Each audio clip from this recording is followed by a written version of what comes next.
The Senate has voted to, well, let's be completely honest. The Senate has voted so that they have campaign ads coming into 2022. But we will talk about the Freedom to Vote Act, what it meant, what its failure means, and where we go from here. So we will go into that and talk a bit about what's going on with that. Netflix employees staged a walkout yesterday over Dave Chappelle, and now, for whatever stupid reason in the world's now defending cuties once again. So we'll talk just a bit about that.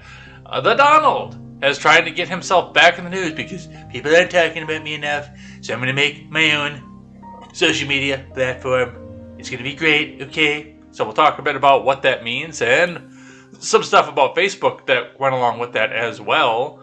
And the House voted to hold Steve Bannon in contempt, and Matt Gaetz gave a nice long speech about that, so we'll talk just about that as well. It is going to be all this and more. Let's go, Brandon. I'm Jay Edgar, and this is Contemporary.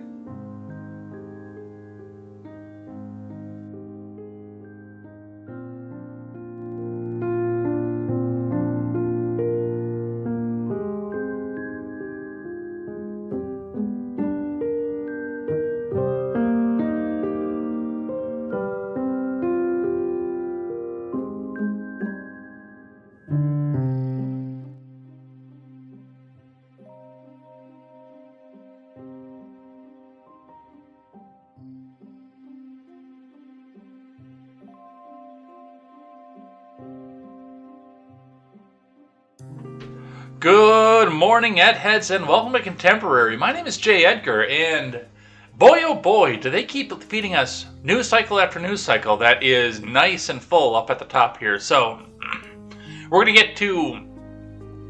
I keep saying we're going to get to all of it, and we don't. I try, but we don't. But man, oh man, is there a bunch of stuff to get to today. So we'll see what we can get through to it. We'll see what we can do and where we can go from there and what's going to be the best thing off of it. But before we get started, make sure you go over, bookmark, and check out great shows such as The Daily Ignoramus, The Breakdown with Birkenhoff, The R-Rated Conservative, The Freckles and Brit Show, and The Porch Boys. Go check them out all as part of what we like to call TurnSomePagesProductions.com. The website still set to be launched here up in the near future. So go and check out the website, bookmark the site. We are still working on getting some cash worked up so we can get this site up and ready to go. But yeah, go and check out the website and bookmark it. And if you do want to help, we can go ahead. I've got a GoFundMe set up here. We're a quarter of the way to where we want to be here. So let me get that up in the chat for you. And if you guys want to go, even $1 will help out. So get this up here. There we go. Even $1 helps. So we see $500 up here on the GoFundMe. There's also $30 in the bank that the GoFundMe is going to be setting out to. So we're $530 away. So let's go and see what that goes, what we can do for that, and let's get into the news for the morning. Let's hope my allergies aren't as bad as they have been, though. But it's been a little bit stuffy as we started up here. And now I'm starting to talk, so we might have to step up for just a little bit, but it feels like it's being better than it has been in the past. So let's get right down into it. The Dow hit a new high, a new record high intraday yesterday. It dropped off after that almost immediately. It looks like it fell down to the a little ways down, but started to turn itself back up right towards the end of the day. The ending close was 35,609.34. That was up 152.03 points, or 0.3% yesterday. So we'll talk a bit about what that means and where that's coming from in the IBD article. Your Bitcoin is also hurtling towards an all-time high, sitting at $64,792 US dollars and 50 US cents. So, well, some of you guys who are holding on to your Bitcoin at the drop are probably starting to see a little bit of a return coming back off of that. So that'll be good for you, I think. Once again, I don't hold any Bitcoin, but if you ever wanted to give me a little bit of Bitcoin, I probably wouldn't hold it still, but I would probably turn it into Cardano, Ethereum, one of the other big ones out there that expects to have a return, but, you know, isn't used every time the federal government wants to go after somebody.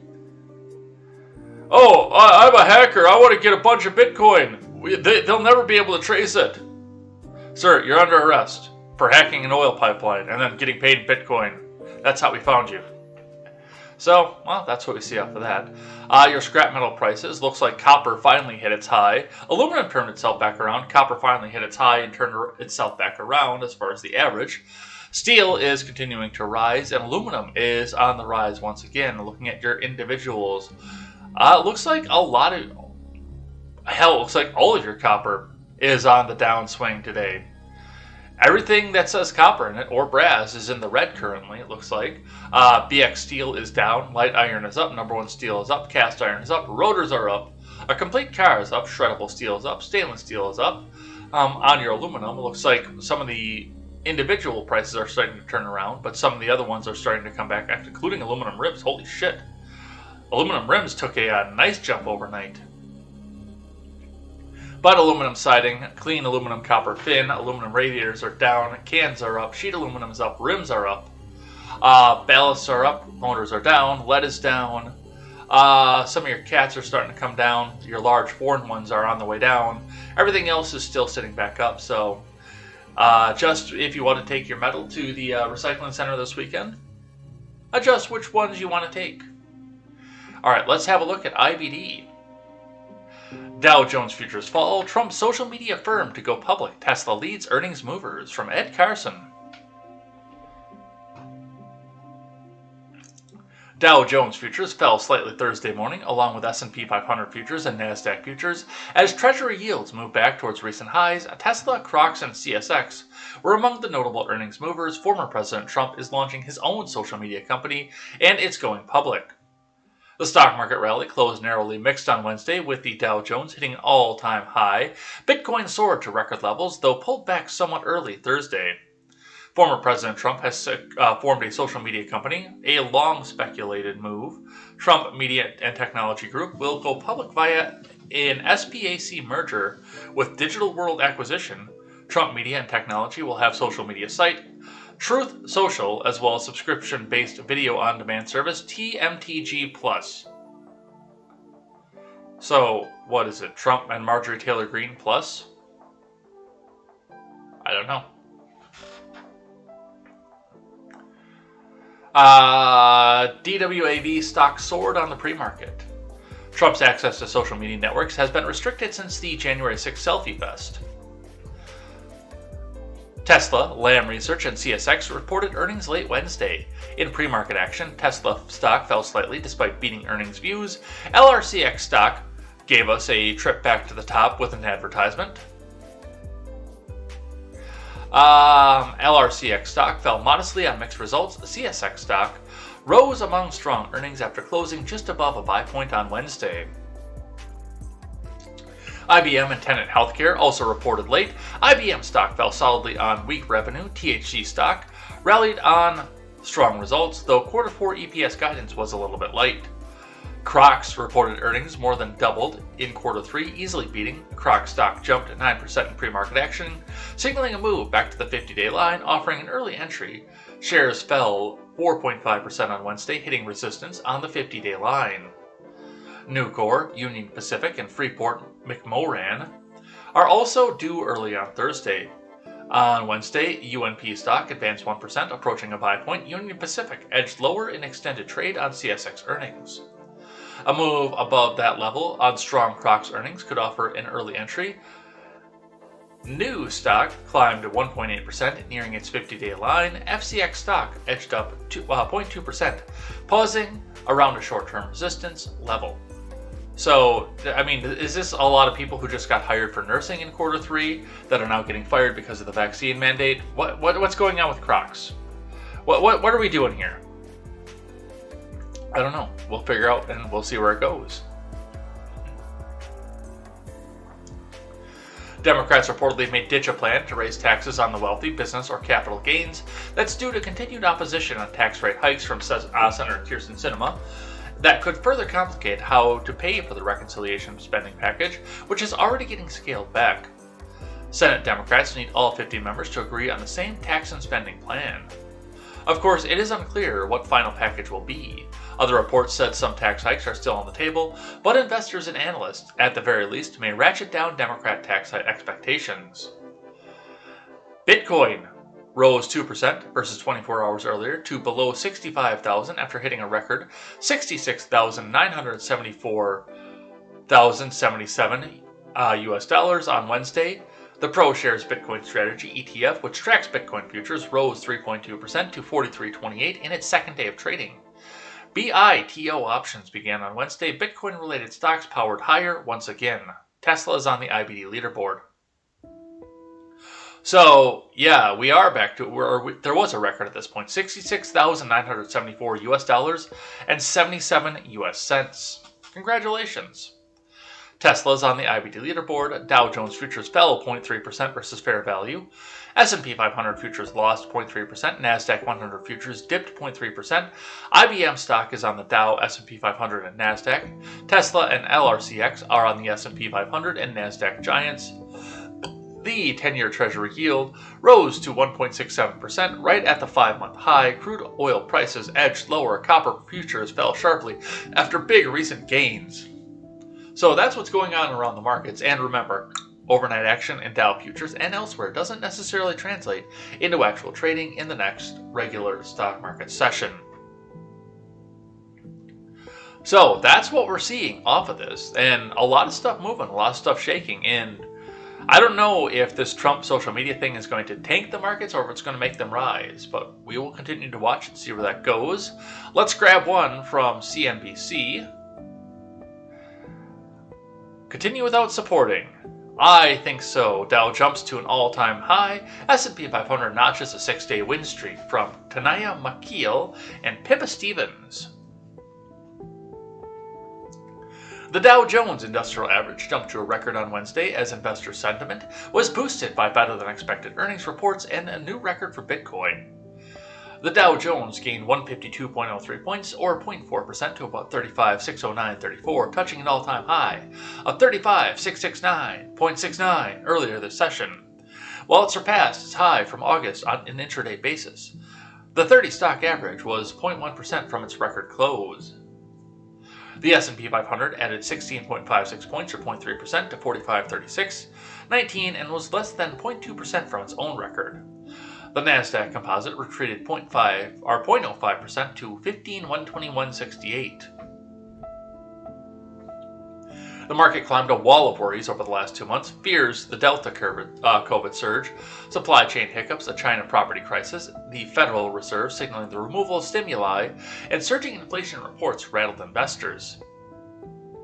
Stovall, chief investment strategist at CFRA, said the market was continuing its rally from last week, which he said started with a weaker-than-expected producer prices reading and better-than-expected bank earnings. That kicked off this rally, Stovall said. It's a combination of earnings, it's a month-over-month change in inflation that looks like it's peaking out and the effects of COVID variant is slowing down. Yeah, see, every month you try and tell us that the effects of inflation are peaking out, and every single month we get another month of 5.4% inflation. I'm sorry, CFRA, I don't believe you. In fact, I'm not going to believe you until after I start to see some of the numbers come down. Stovall pointed out that the S&P 500 could also hit a record high soon, which would be a bullish sign for the market going forward. History shows that stock market advances following the recovery from pullbacks recorded an average price of 8.4% over the following 98 calendar days before slipping into a new decline of 5% or more. Favorable seasonal factors should help power the market to additional new highs, Stovall said about the S&P 500. Verizon was one of the biggest gainers in the Dow, jumping 2.4% after its earnings topped estimates for the third quarter. The telecom giant raised its forecast of growing 5G adoption. Biogen shares edged lower even after it beat estimates on earnings and revenue, raised its full-year guidance. More than 70 S&P 500 companies report earnings this week, and so far, reports are going very well. Third quarter earnings are on pace for a 35% increase from a year ago. According to Earnings Scout, IBM, Tesla, CSX, and Las Vegas Sands are among the names set to report after the market closes. We believe the stock market has more to climb in this bull market, and some of the COVID headwinds are receding even as inflation increasingly becomes a headwind, because many companies continue to have pricing power, which should preserve corporate profits, said Chris Zaccarelli, Chief Investment Officer for Investment Advisor Alliance. Well, I guess we'll see.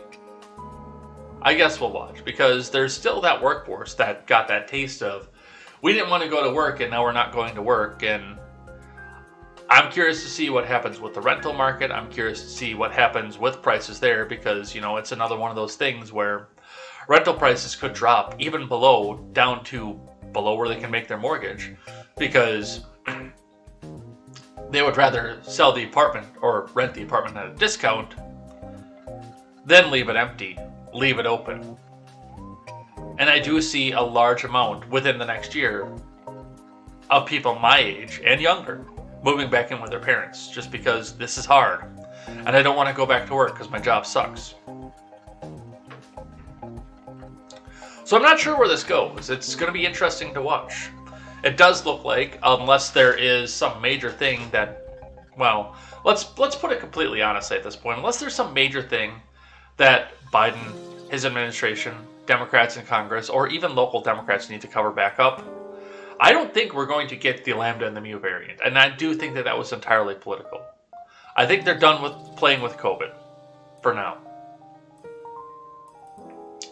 They may or may not even be done playing with the vaccine. We will see. We'll watch and see where that goes. But as of right now, I think they're done playing with COVID. I think they had their fun. I think they realized that nobody gives a flying fuck anymore. Unless you're some sharp vaccine hawk that's sitting out on Twitter doing nothing else throughout the day except for telling people to go get the vaccine. I don't think anybody cares anymore. It doesn't seem that way, but there again, I live in Wisconsin, especially in southern Wisconsin outside of a major city, where the legislature and the Supreme Court have slapped the balls of our governor and said that you can't make another mandate. So that's what we see coming off of that. All right. Let's go in and talk about the Freedom to Vote Act. Now, the first thing I want to talk about is Neville Cat tweets out, this video literally says out loud, with words, that the Democrats will make ballot harvesting, buying mailed legal ballots en masse and filling them out, a federal law all states must follow. Pass. Let's listen to the video, which, by the way, full disclosure, I have not done yet. But I know it's one of our Illinois representatives, Dick Durbin. So let's have a listen to see what they had to say. So if our Republican colleagues are really worried about election integrity and making sure voters are who they say they are, wouldn't you think that they would at least vote to start the debate on the Freedom to Vote Act? That we would have a conversation in this empty chamber that might even attract a handful of senators on both sides of the aisle to talk about the right to vote in America in the year 2021 and beyond. That just seems so basic. Well, what the Republicans say is the Freedom to Vote Act is much more than just a debate topic. It is a federal takeover of our elections. That simply is not the case. The Freedom to Vote Act does not create any undue burden on any state. Instead, it sets reasonable minimum standards for voting access in all states, including automatic and same-day voter registration, 2 weeks of early voting, no excuse mail-in voting. It establishes Election Day as a federal holiday. All of these proposals are consistent with the clear language of the Constitution. It will protect nonpartisan election officials from undue pressure and prevent politicians from overturning elections if they don't like the voters' choices. The Freedom to Vote Act also makes it harder for billionaires and powerful corporations to buy elections. It's going to prevent the flow of foreign money into U.S. elections. Is there anybody who wants to argue for the premise that we should allow foreigners to invest in our election results or to try to influence the electorate, sometimes with misinformation and outright lies? I don't think they have any business interfering in our election. I think most Americans agree with it. That's what the Freedom to Vote Act says. So, excuse me. So I have a lot of questions about what he had to say there. And Well, the first one, I mean, that's an argument that we've made on this channel before. It's something we've talked about before over here. We're going to make Election Day a federal holiday. Okay. And I know some of you guys turned 18, some of you guys in the career turned 18 or 17, got directly into your career and stayed there for the rest of your lives. Some of you went to the military and stayed in a good career for the rest of your lives. But some of you guys also worked retail. I worked retail. I've done it. I've worked in gas stations. I've worked in delis. I've worked cashier at a grocery store. I've done retail before. In fact, that's the other thing, is we just had a nice big federal holiday, Columbus Day, a few weeks ago. For those of you in retail, and even some of you who aren't in retail, when's the last time you got off for a federal holiday? Seriously, and excuse me, wow. I get it for a second and all the allergy phlegm comes back down into my throat. Maybe it's the coof, maybe it's lambda, maybe it's mu. I don't know. Yeah, when's the last time you saw a grocery store that was closed on Labor Day? Or the 4th of July? They're usually open. Wow, excuse me. 1 second.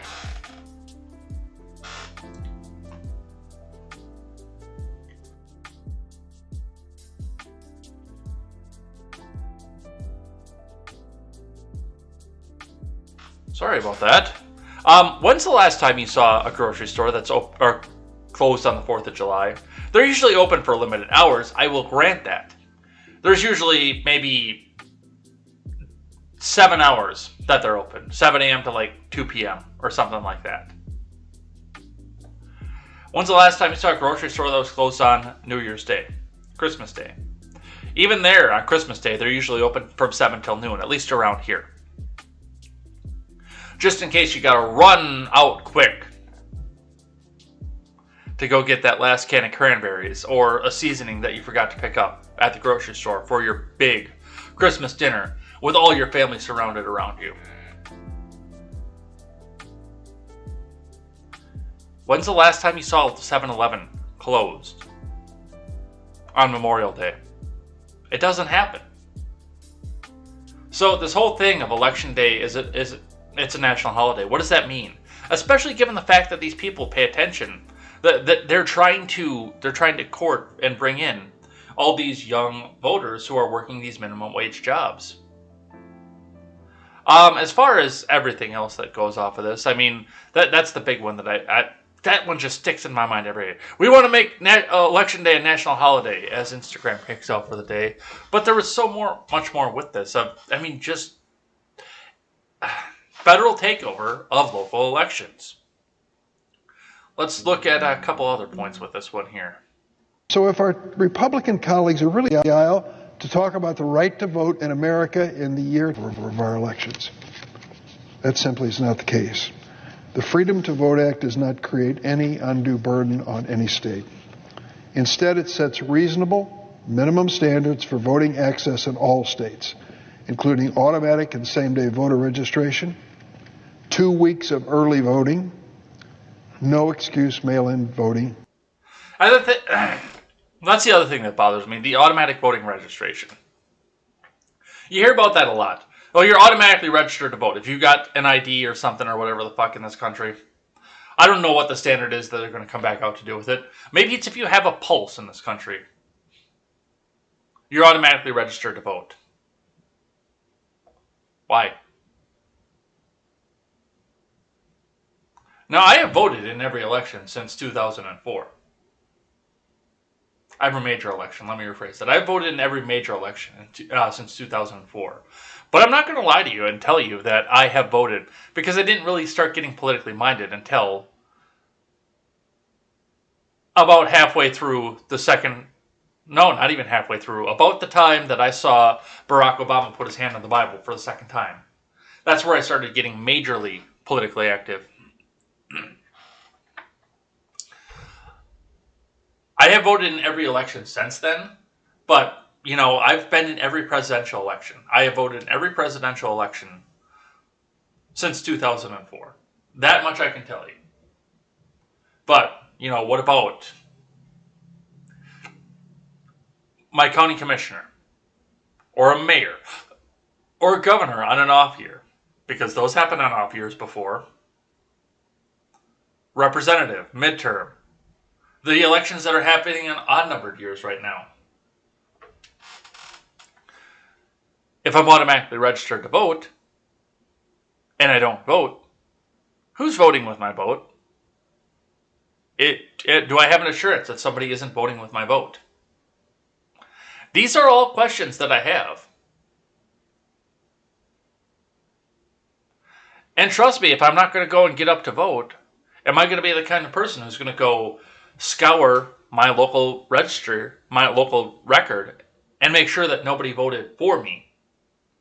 No. I'm not going to be that kind of person.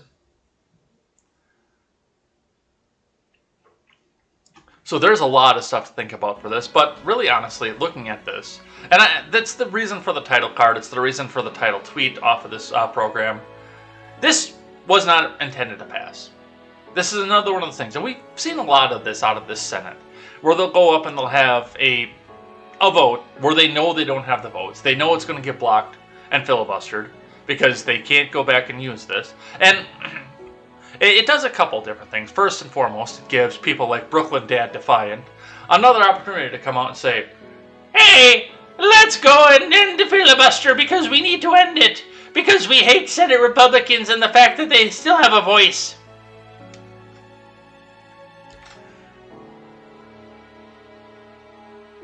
And it also gives them campaign ads coming into 2022. That's what this vote did. It gave Democrats a new slew of campaign ads. They're probably already writing them. They're probably already recording them. Your generic Republican in your district voted against the Freedom to Vote Act because they don't want you to vote. Vote generic Democrat in the midterms this time. We have to have 60 seats in the Senate. We must. Do whatever you can. Vote 3 times because we have to get these evil Republicans out of here. Those ads are already being written right now. And you know it as well as I do. So that's what we're seeing coming back up out of that. A lot of what Durbin said is a lie, but, living this close to Illinois, I'm used to hearing that. Let's keep going here because we have spent an exorbitant amount of time just on this one little video. Let's go with Entertainment Weekly, a source that we don't use very much on this one. Alyssa Milano arrested at voting rights demonstration outside the White House. From Vanessa Etienne. Alyssa Milano is taking a stand against voter suppression on Tuesday. The 48-year-old actress. She's only 48? Really? Man, that's a rough 48 years, especially with access to all of the plastic surgery she has access to. Holy shit. On Tuesday, the 48-year-old actress said that she was arrested during a protest with the People for the American Way, an organization in which she serves as a board member. The actress shared that she was protesting with the group in front of the White House, calling on the Biden admin for change. I'm going to risk arrest today because last year there have been 425 bills that have been introduced to restrict voting rights, Milano said in a clip on Twitter. Oh, you know what? Let's just listen to the idiot, shall we? That seems much more effective than me trying to do an Alyssa Milano voice. Hi, it's Alyssa Milano, and I'm here with the People for the American Way, and I am going to risk arrest today because there, in the last year, has been 425 bills that have been introduced to restrict voting rights. So I'm going to demand that our president do everything in his power to pass the Freedom to Vote Act, the John Lewis Voting Rights Act, and the DC Statehood Act.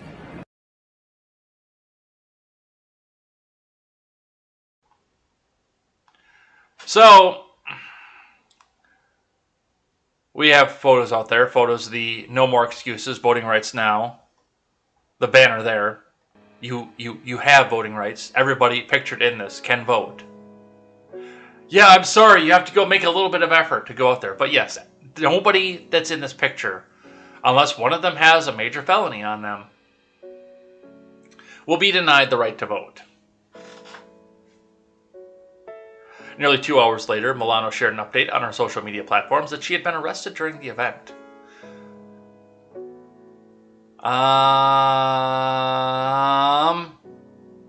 No video of the arrest. I was hoping.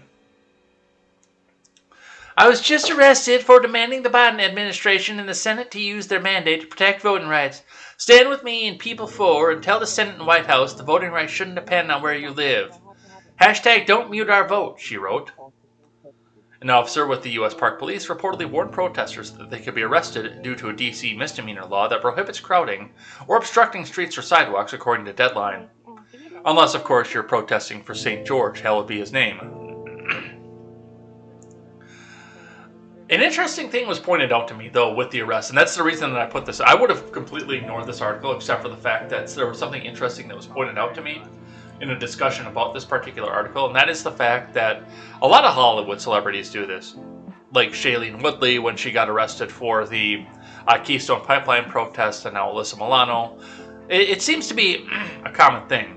In fact, you know, when they were doing army enforcement, the army was told, apparently, allegedly, and I didn't serve, so I don't know if this is true or not, but the army was allegedly told, this is where the protesters are going to be, these are the people you're allowed to arrest, and these are the people you're supposed to target to arrest. So then they can get the nice big camera shot of celebrity getting arrested, and then they can plaster it all over the fucking front of Entertainment Weekly. It's all a floor show at this point, folks. It's all a floor show. Alright, that's what we have from that. Let's grab one from our friends over at NPR. Democrats' biggest push for voting rights fails, with no Republicans on board. This is from Juana Summers and Deirdre Walsh. And hey, if you're not doing anything right now, NPR needs our money, comrade. They need our money so they can purchase microphones that amplify their dulcet tones in order to help make you fall asleep while you're driving. They need our money, comrade. So make sure you hit that big donate button at the top, and if you forget, they will remind you as you approach the bottom of the article. So just make sure. They need our money. They need to spread communist ideals. NPR, National Progressive Radio. Let's see what they have to say.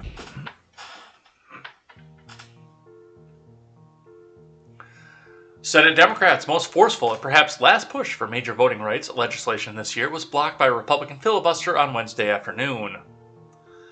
The procedural vote to move forward with the Freedom to Vote Act failed despite the Democrats' efforts to craft a compromise bill led in part by Senator Joe Manchin. The West Virginia Democrat had hoped to get enough GOP votes to overcome a filibuster, but in the end, no Republicans voted to advance the legislation. Democrats say federal voting legislation is needed to counteract a wave of new restrictions from Republican-controlled state legislatures across the country. Critics of those laws say they are making it more difficult to vote, particularly for people of color. Why? Why is it more difficult? Can they not go to the DMV? Can they not get an ID? Can they not go to the local precinct? And, by the way, if you are in a city, a major city, you need to lobby your city alderman to open up more precinct locations so you're not all going to the same fucking place in a city of 400,000 people or more. By the way, that's something you need to do. I can't do that for you. I can tell you that that's what you need to do, but if you are in a major city, Chicago, Milwaukee, Madison,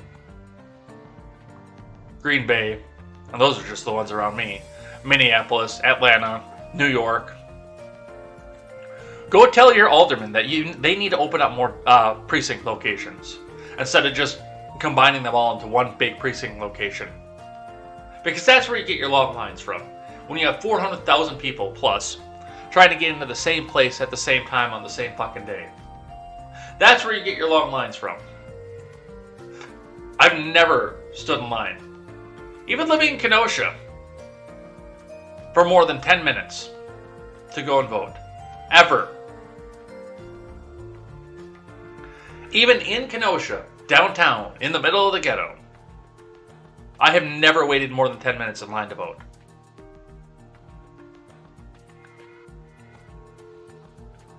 So tell your alderman, spread that shit out. You've got a big city, big enough to house 400,000 people. There's got to be 10 buildings you can use to have all your precincts done.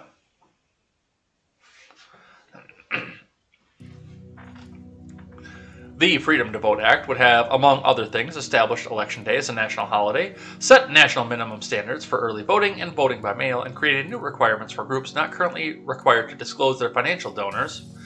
It also includes standards for states that require voter identification, something that was a priority of Manchin. Now, see, that I'm actually kind of in favor of, not the voter ID thing. I really think that the voter ID should be more stringent than less. Photo ID for non-driving purposes should be free. Well, driver's license should be free too, but you will never convict your local DMV of that, ever. I've tried. But your regular non-driving photo ID should be free.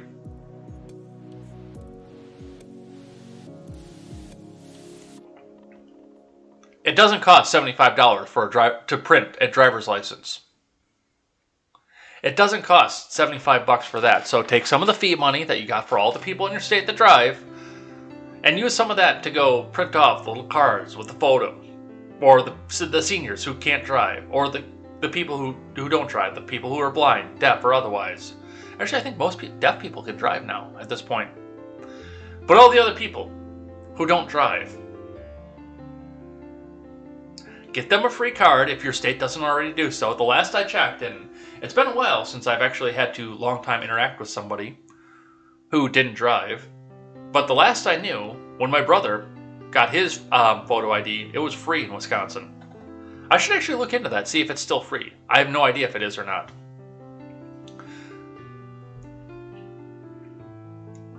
But as far as this, requirements for groups not currently required to disclose their financial donors, I do like that. I like that idea.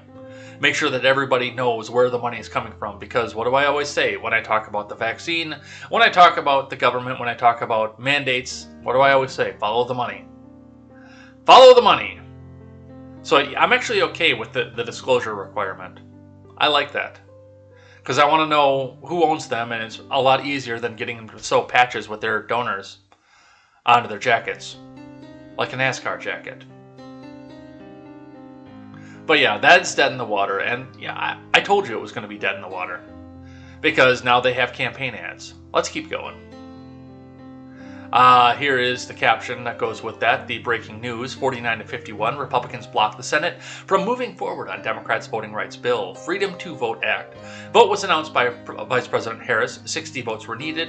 Schumer changed his vote to allow to no to allow for another vote to take place. Rest of the vote was party line.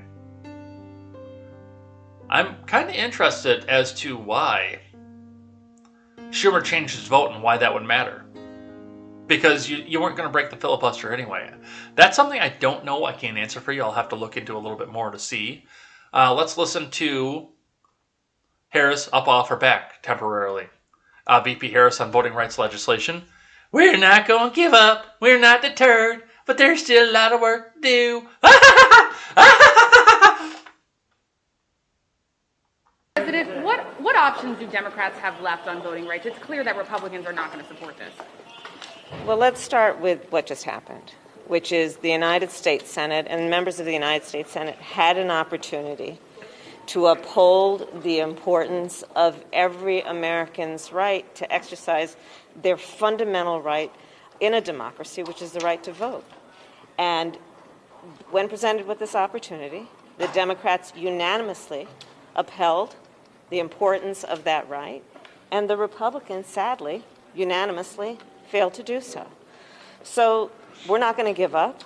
We're not deterred. But there's still a lot of work to do. And I think it's really a sad day. I thought that Senator Schumer, the majority leader, he spoke well in reminding us of America's history. And it's a really sad day. Dude, you knew you didn't have the votes to do this. From the time 4 days ago when you said, okay, let's try to do the freedom or the voting rights thing again. You already knew you didn't have the votes to do this. You already knew. You went forward anyway. Not because you thought maybe somebody will have a change of heart or something else like that, but because you wanted campaign ads. Fuck you. Let's keep going. Shifting gears here, let's go talk about Senator Manchin for just a moment. Just in, Senator Manchin reportedly considered leaving the Democratic Party, reports. If only. If only. But unfortunately, that's not the case. From the Hill, Manchin on party switch. It's bullshit. From Alexander Bolton. Senator Joe Manchin of West Virginia on Wednesday dismissed a report that he's actively thinking about dropping out of the Democrat Party as bullshit and rumors. It's bullshit, Manchin, a centrist, said bluntly after he was asked about a report published in a Mother Jones that he has told associates he is actively thinking about leaving the Democrat Party. I have no control of rumors, guys, no control of rumors, Manchin insisted after walking out of a lunch meeting with fellow Democratic Committee chairmen off the Senate floor.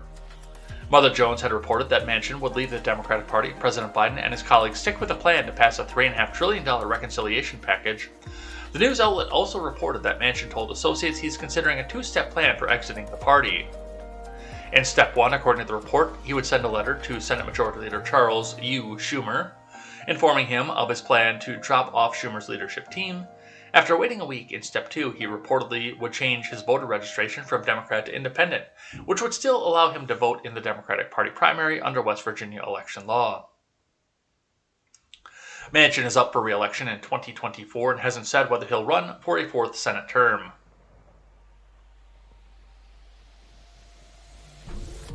The West Virginia centrist, who has balked at the party's $3.5 trillion price tag for a human infrastructure package, has often been asked about switching parties, and every time he has attempted to quash the rumors.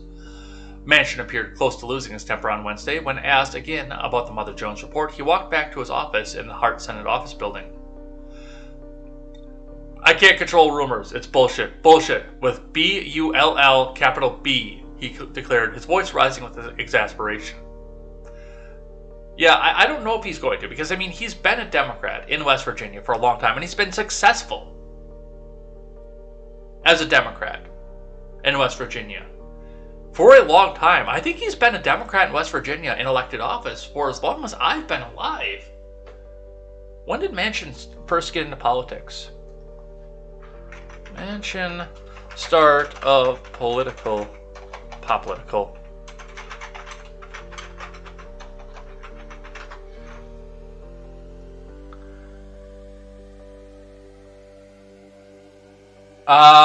No, I guess I take that back. He was an entrepreneur before that. He started EnerSystems in 1988, but he was elected Virginia Secretary of State in 2000. So still 21 years. He's been in politics a long time, and he's been successful in West Virginia politics for 21 years at this point as a Democrat. Why would he switch parties now? Why would he switch parties now? Seriously.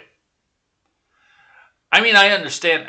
I wouldn't blame him if he did. That's one thing I do want to point out with that is as much bullying, as much bullshit as they're shoving towards him, I wouldn't blame him.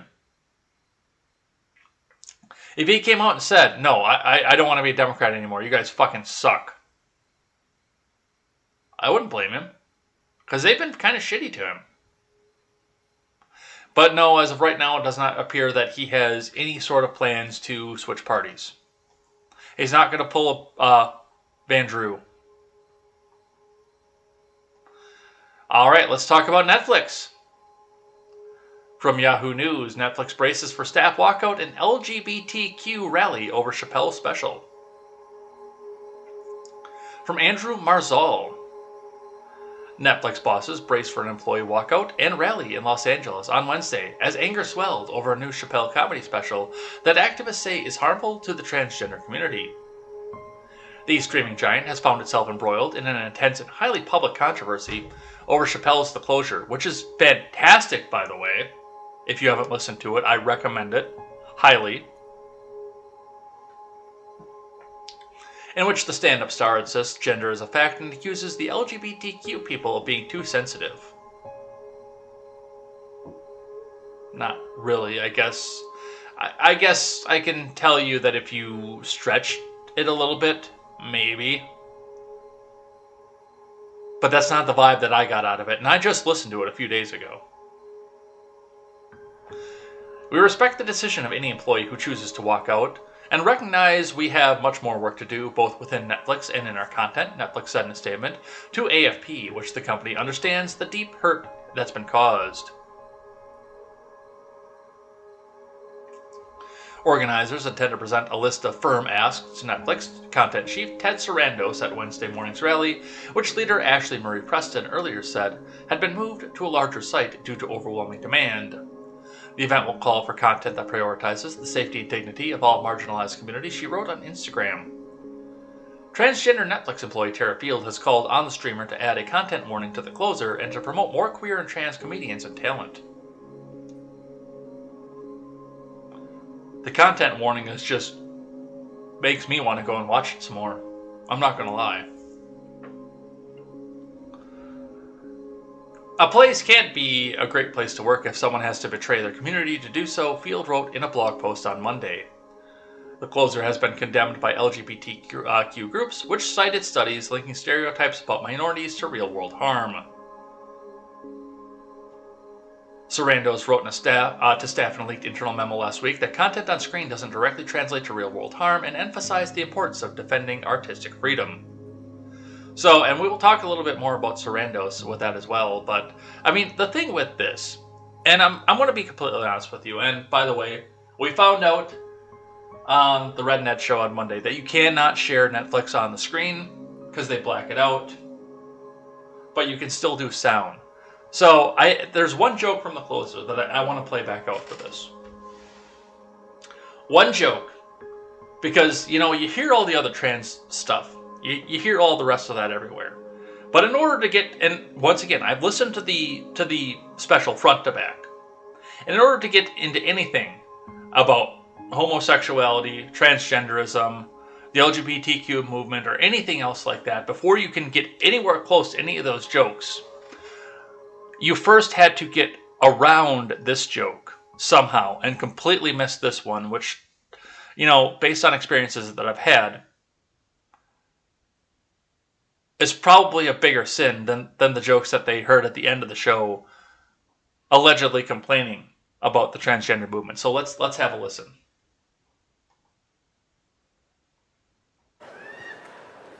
I also saw a lot of videos of UFOs. I mean, what the fuck has been going on with that shit? These niggas are here.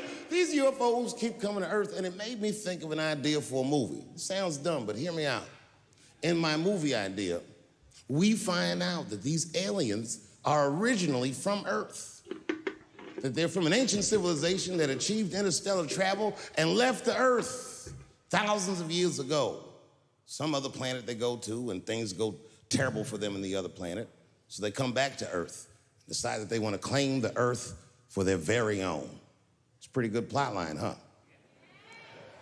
I call it Space Jews.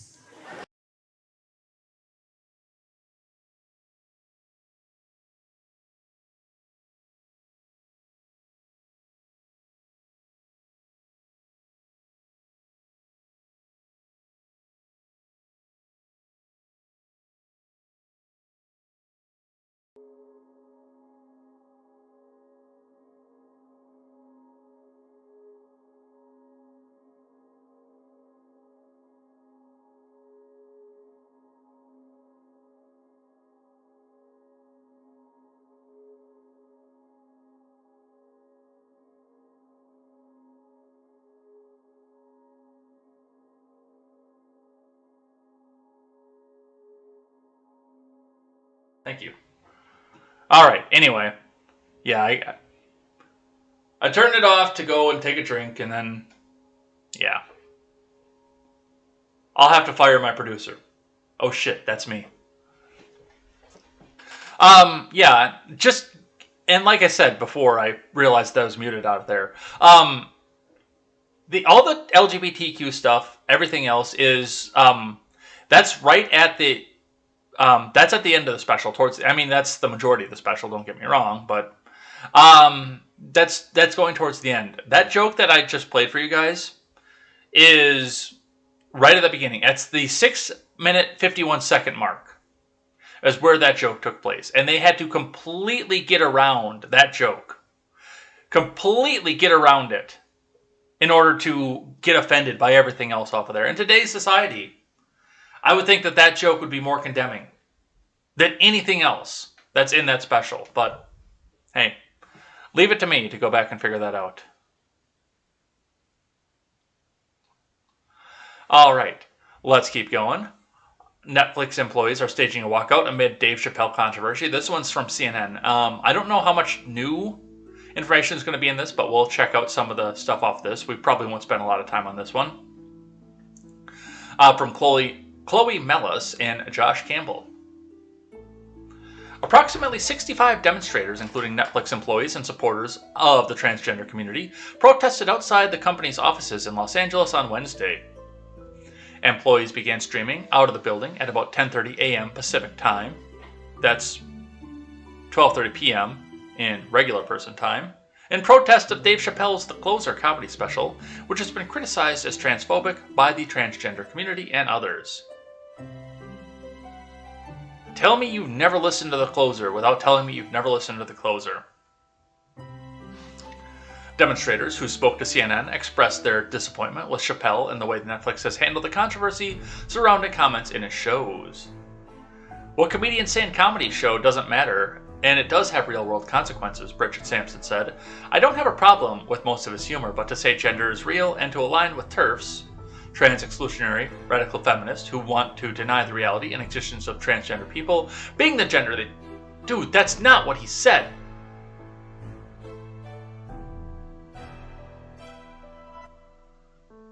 Being the gender that they truly are in their mind and heart is very, very harmful, Sampson, who is not a Netflix employee and has a transgender daughter, said she only took issue with Chappelle proclaiming himself Team TERF. He did do that. Matthew Brow, protesting in support of Netflix employees, told CNN he's extremely disappointed in Netflix for giving Chappelle a platform. Everybody should have a voice. I believe in free speech, but I also believe that words are harmful. Words can lead to violence, Brow said. It's not only about people's feelings getting hurt or political correctness, it's about the threats of violence that people in the trans community face every single day.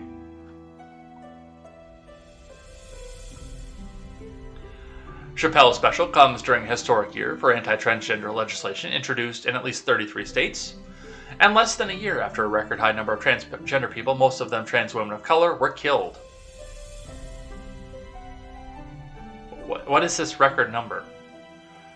And by the way, this is another one of those things where I would think that if there was something that went on with this would be plastered all over headlines everywhere. It would be not Netflix trending, it would be Twitter trending for days and days and days on end. I've yet to see anything about this, and I'm not going to say that it didn't happen, because that would be stupid. But I kind of also know how the news is, and if this was a massive record number, then it would be every single day. We'd have another, this person's been killed, this person's been killed.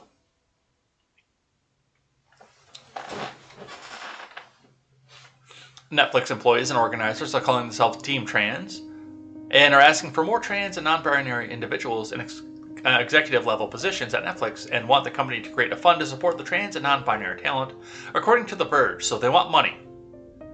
Netflix co-CEO Todd Sarandos has not addressed the demonstration, but did tell Variety in an interview published Tuesday that he screwed up when he came to how he has handled the criticism of the special. Okay? And now that's fair. If the trans community wants to come back off and, support more trans people, making their comedy specials, putting them on Netflix, that's fair. Because I don't care who's standing behind the microphone. If you're funny, I'll listen.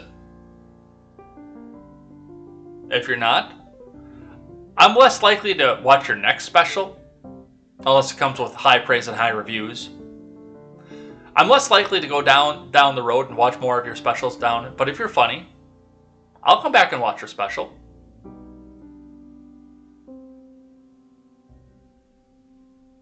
I'll give you a chance if they give you the platform, but we'll see what goes off with that.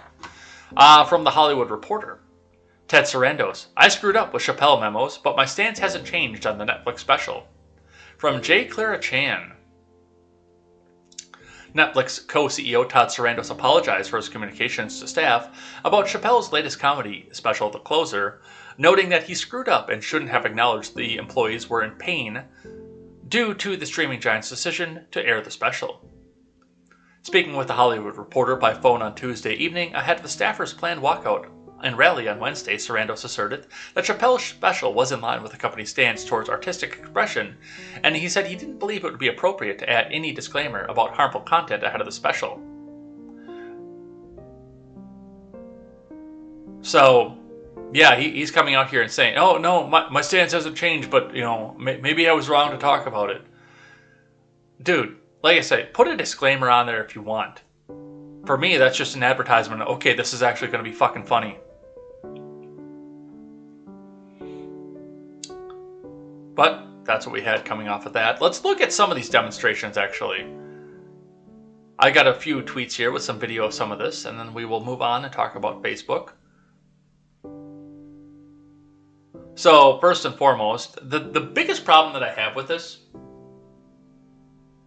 is not, the argument between the employees and Netflix. The biggest problem that I have with this is the fact that now people are out defending cuties. Again. And we have to listen to this vile trash once again. Which I am actually considering going and watching this, because now that I found out that John has watched it, and some of the things that he said about it, because when we were on the Porch Boys, we talked about that the other day. I actually just want to see exactly how bad this is. How horrifying this is, which I haven't initially been privy to do because I don't want to give them the extra view. But I want to see if the hype is the actual hype, or if this is just something that got overblown by the Christian right. But Pixelnog says employees at Netflix have staged a protest outside of their job because they hate opinionated black men. Notice Netflix trans employees didn't do the same when Netflix published Cuties, a movie with obvious pedophile undertones. Kimber says somebody tweeted without ever reading a list of demands. Cedar says it's almost as if Cuties was already met with massive backlash by both the public and the media, and a walkout would have been pointless. Why risk the employees? Okay. The Chappelle special was also met with massive backlash by both the public and the media.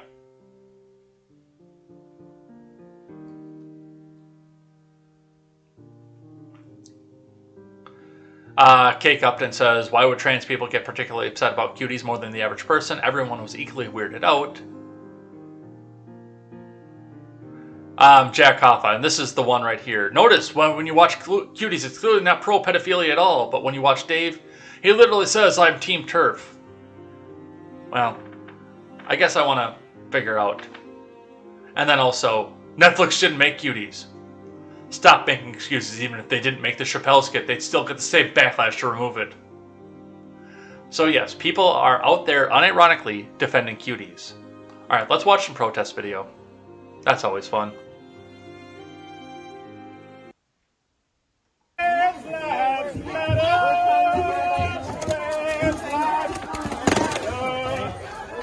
Why is he breaking my sign? Why is he breaking my sign? Don't have free speech rights? Don't have free speech rights for all of you? Oh, look, there's such a... He's got a weapon! He's got a weapon! He's got a weapon! He's got a weapon! He's got a weapon!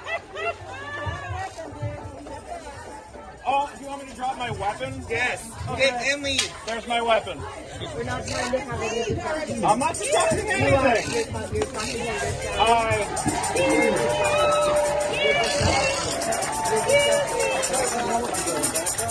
We're trying not to have any discussion. I'm just here to say that jokes are funny, people. Dave Chappelle is a funny guy. I love Dave. I don't know why all the violence. I don't know why all the hate. I just love Dave Chappelle. Dave Chappelle! It's funny. Dave Chappelle! They took my stick! My stick! They took it! My sign, I need my poster board. It was $2.99. It was my money. What is that little guy doing? So I want to just back this up here. So the caption on this was dozens of Netflix employees and their supporters staged to walk outside Netflix headquarters to protest the transphobic comments made by Dave Chappelle in his latest comedy special released earlier this month by the streaming giant. But Jennifer Monroe, Jen the Libertarian, who's a great follow, by the way, if you guys don't follow her. I don't agree with a lot of what she says because she's fairly leftish, libertarian, but regardless, when you're so used to everyone caving to your bullshit or expecting them to get violent, you don't know what to do when neither happens. So I kind of do want to walk back with this and see where this started, because I can't really tell whose sign they were taking away. It sounds like they were taking away the sign from the fat dude who went out to be a provocateur. Maybe don't do that. But let's go back and have a look.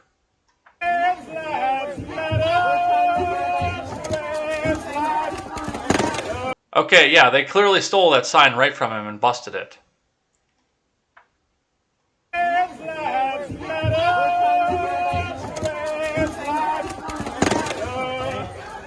And he's chanting Trans Lives Matter, too. So I don't completely understand what's going on here. I can't see what was on the other side of the sign, either.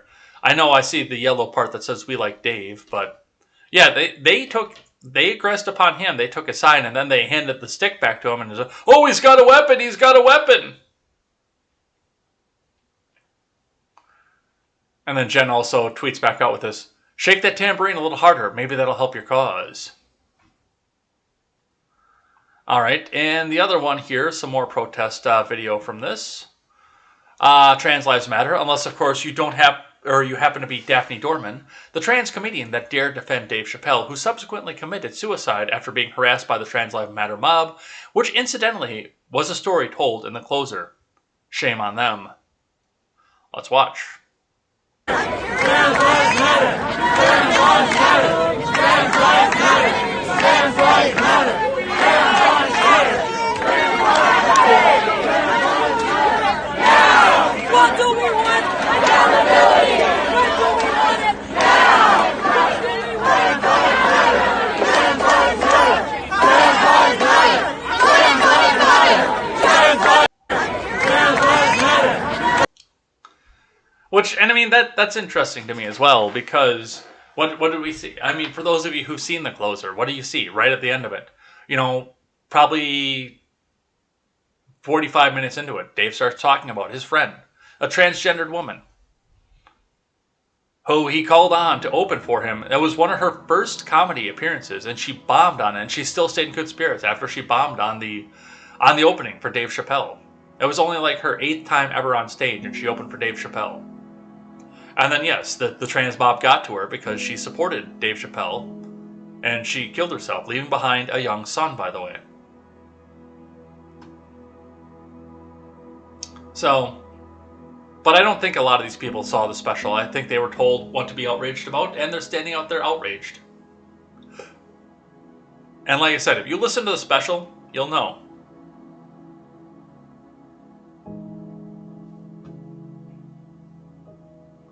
All right, let's keep going here. From Reuters. Facebook to pay up to $14.25 million to settle U.S. employment discrimination claims. From Sarah N. Lynch. Facebook Incorporated has agreed to pay up to $14.25 million to settle civil claims by the U.S. government that the social media giant discriminated against American workers and violated federal recruitment rules, U.S. officials said on Tuesday.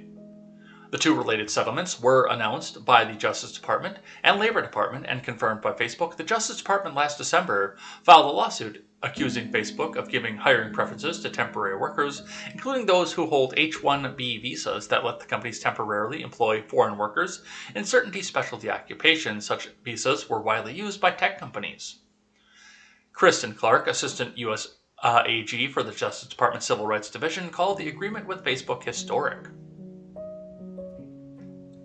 It represents by far the largest civil penalty the Civil Rights Division has ever recovered in the 35-year history of the Immigration and Nationality Act's anti-discrimination provision, Clark said in a call with reporters, referring to a key U.S. immigration law that bars discrimination against workers because of their citizenship or immigration status.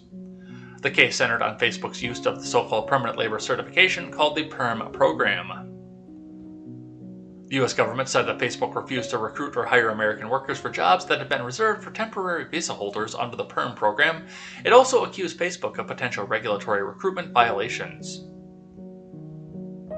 Yeah, see, Zuckerberg doesn't care because he's just going to take your data, all of you who are still on the Boomer book or the Instagram, which I fully admit I am.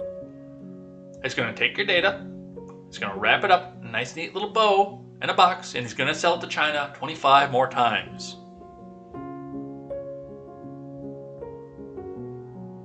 And get 10 times the amount that he just gave to the federal government. Next. From The Verge, Facebook is planning to rebrand the company with a new name. From Alex Heath, Facebook is planning to change its company name next week to reflect the focus on building the metaverse, according to a source with direct knowledge of that matter. The coming name change, with CEO Mark Zuckerberg plans to talk about at the company's annual Connect conference on October 28th, but could unveil sooner, is meant to signal the tech giant's ambition to be known for more than social media and all the ills that it entails. The rebrand would likely position the Blue Facebook app as one of the many products under a parent company overseeing the group, like Instagram, WhatsApp, Oculus, and more. A spokesperson for Facebook declined to comment on the story. Facebook already has more than 10,000 employees building consumer hardware like AR glasses that Zuckerberg believes will eventually be as ubiquitous as smartphones. In July, he told The Verge that over the next several years, we will effectively transition from people seeing us as primarily being a social media company to being a metaverse company. A rebrand could also serve to further separate the futuristic work Zuckerberg is focused on from the intense scrutiny Facebook is currently under for the way in which its social platform operates. Today, a former employee turned whistleblower, or glowy, Frances Haugen, recently leaked a trove of damning internal documents to the Wall Street Journal and testified about them before Congress. Antitrust regulators in the U.S. and elsewhere are trying to break the company up, and public trust law in how Facebook does business is falling.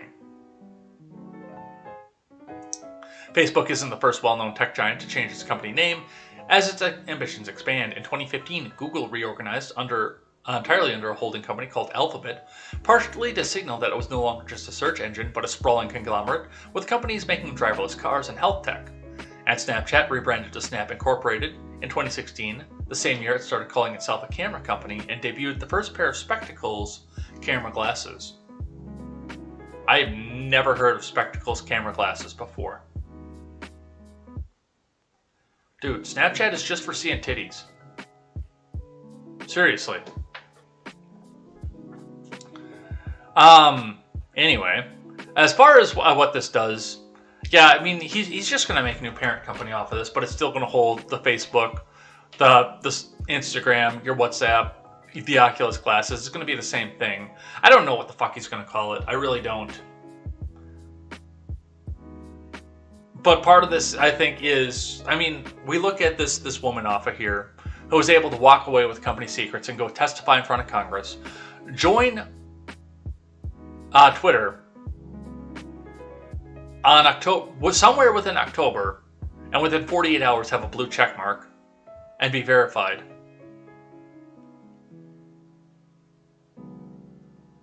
That whole thing was planned. I don't know if it was planned by Facebook or if it was planned by the government or it was planned by people who were trying to do activism off of there. A quick cursory glance that people found of an archived version of Huggins' former Twitter shows that she was quite the activist before she got into and left Facebook. So, yeah, I think this is all a floor show too. But I also think this next article is also a floor show from CNBC. Trump announces social media platform launch plan, SBAC deal. From Mackenzie Sigalos. Former President Donald Trump announced Wednesday he'll be launching his very own media network, including social media platform called Truth Social, in order to stand up to the tyranny of big tech. The app appears to be the first project of the Trump Media and Technology Group, TMTG, Trump and Marjorie Taylor Greene, which will list on the NASDAQ through a merger with Digital World Acquisition Group, according to an announcement tweeted out by spokeswoman Liz Harrington. The transaction values TMTG at up to $1.7 billion, Harrington said. The new company, which lists Trump's private membership club, Mar-a-Lago, as its address, will be chaired by the former president, who has said that this group's mission is to create a rival to the liberal media consortium.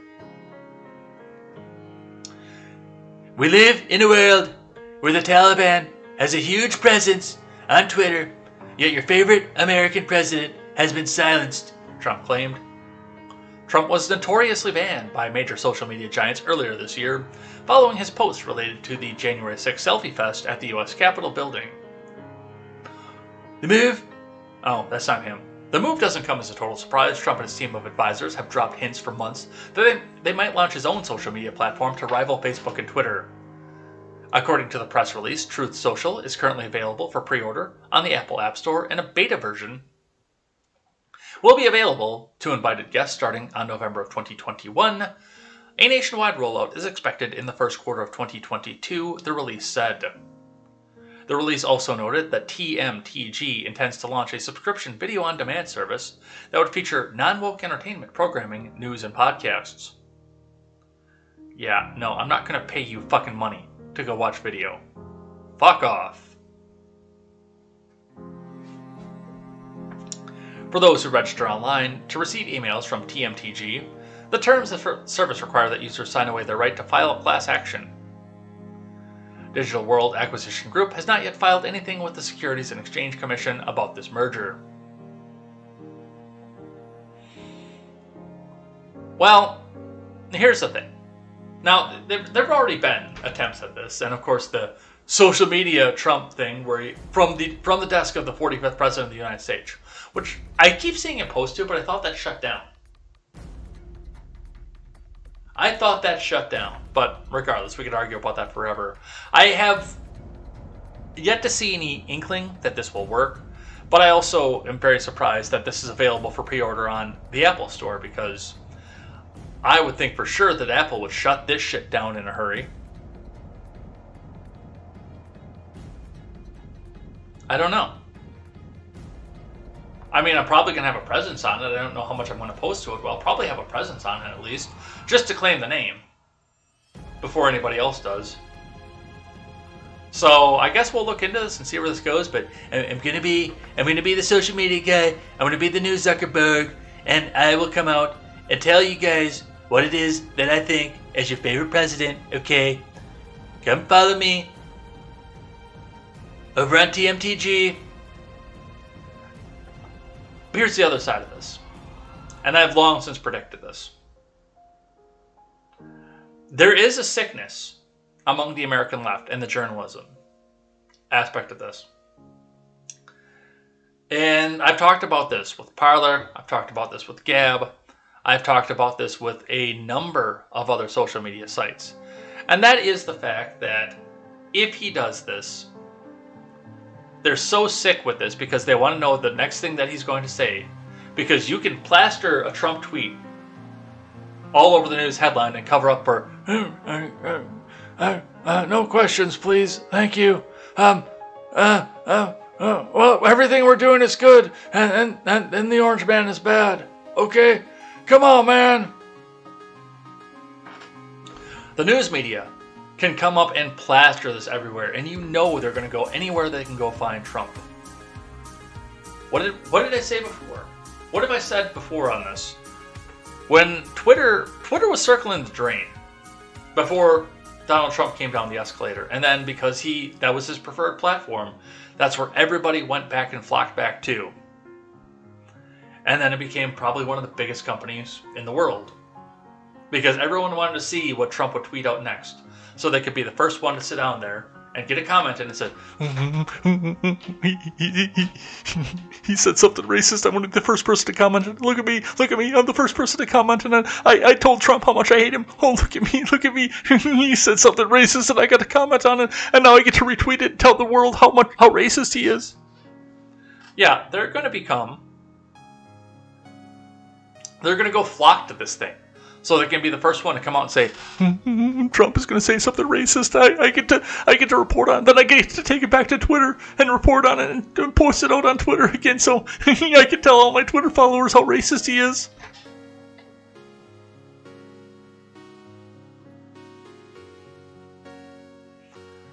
But that's what we have. All right, an update from yesterday on the planes flying in the dead of night. Let's listen to the red-haired bobblehead. Why is the administration flying thousands of migrants from the border to Florida and New York in the middle of the night? Well, I'm not sure that it's in the middle of the night, but let me tell you what's happening here. It is our 4:29 a.m. Well, very early in the morning. Here we are talking about early flights, earlier than you might like to take a flight. It is our legal responsibility to safely care for unaccompanied children until they can be swiftly unified with a parent or a vetted sponsor, and that's something we take seriously. We have a right obligation to do that and to deliver on that.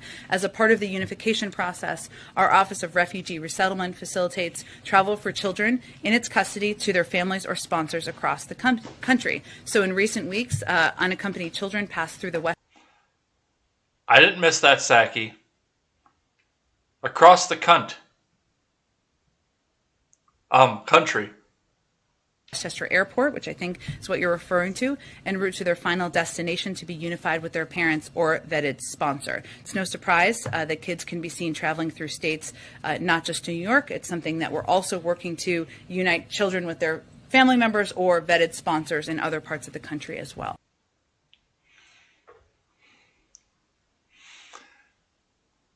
Yeah, it might be earlier than you want to fly, but don't nothing to see here. We're just taking advantage of early flights.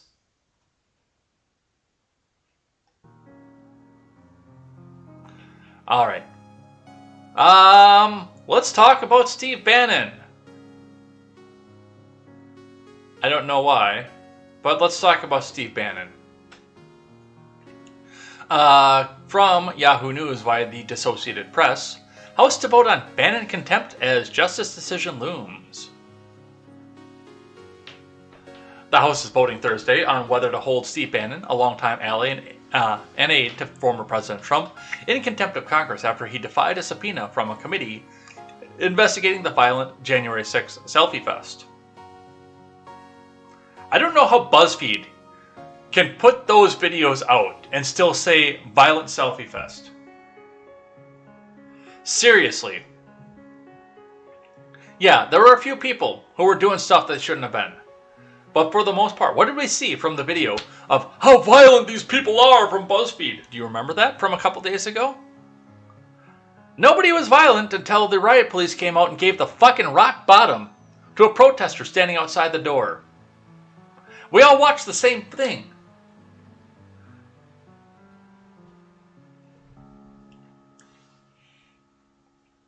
The committee has vowed to move swiftly and forcefully punish anyone who won't cooperate with the probe. Giggity. But it's likely up to the Justice Department and the courts to determine what happens next. If the House vote succeeds, as is expected, there's still a considerable uncertainty about whether the Justice Department will prosecute Bannon. Oh yeah, they will. Not because they actually think that there's something there that they can persecute for, but because his last name is Bannon. Despite Democrat demands for action.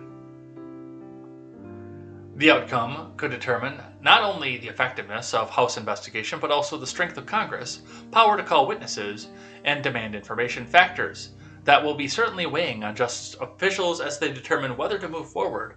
While the department has historically been reluctant to use its persecution power against witnesses found in contempt of Congress, the circumstances are exceptional as lawmakers investigate the mostly peaceful selfie fest.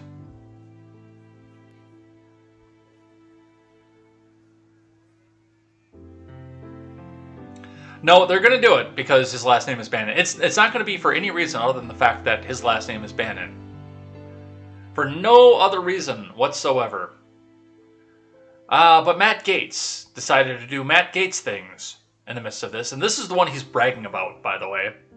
He's putting this one out here. Matt Gaetz rips J6 obsessed Dems targeting Steve Bannon. Let's listen. January 6th was not a good day. But to my knowledge, there's been no charge of insurrection or terrorism. Largely, the charges that have been levied against those who were involved in breaking the law result in property damage charges. And it's my expectation that if there are folks who broke the law, they should be treated no better or no worse than anyone else who breaks these particular laws. But all of this is ridiculous. Mr. Chairman, the American people are in trouble. I was recently in Qatar on a bipartisan delegation led by Mr. Issa, and we learned directly that thousands upon thousands of Afghans were let into our country with principally no vetting, no screening. The general we met with at the base in Doha said that refugees were merely handed a blank sheet of paper, and whatever they wrote on it was deemed their paper passport. And people are concerned about that. On our border, we functionally have a turnstile. I never believed that President Biden could be worse than President Obama on the border, but we've gone from the Obama days of catch and release to the Biden days of import and release, where people are being really beckoned across the border as a consequence of our policies and then shuttled around the country. And our supply chain issues have come to the forefront of the minds of so many of Americans. I mean, supply. Okay, I don't want to listen to that asshole anymore. I don't like Gaetz, by the way. I will call him out and give him credit when he does something right, but I don't care for Gaetz.